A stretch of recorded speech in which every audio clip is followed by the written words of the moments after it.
My name's Coby Kennedy, and this is my sculpture, The Box.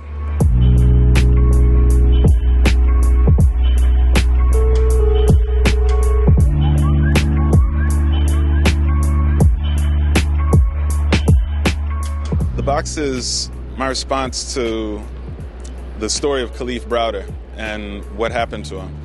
That's why I wanted to make a recreation of a solitary confinement cell that you would find on Rikers Island.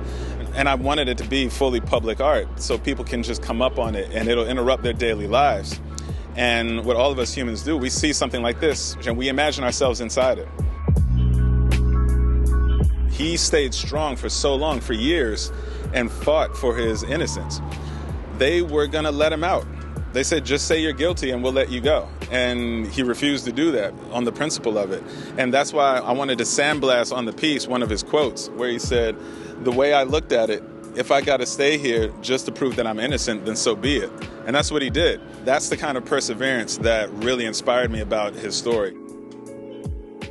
What Coby has created is a way for us to access our grief, our anger, and a starting point for a conversation about freedom and subjugation.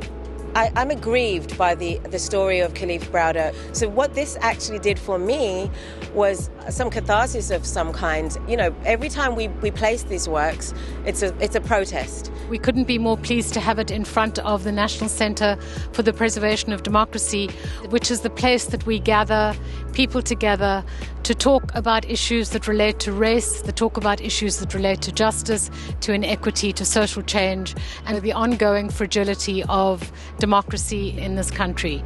It's also on the place where thousands of Japanese Americans were forced to gather to board the buses that would take them to the camps. So there's enormous symbolism and enormous power. You can make connections between the way that, immigrant communities have been treated coming to this country, and as well as, the indigenous population of this country and the black and brown population. And so having the piece here especially really draws those bridges.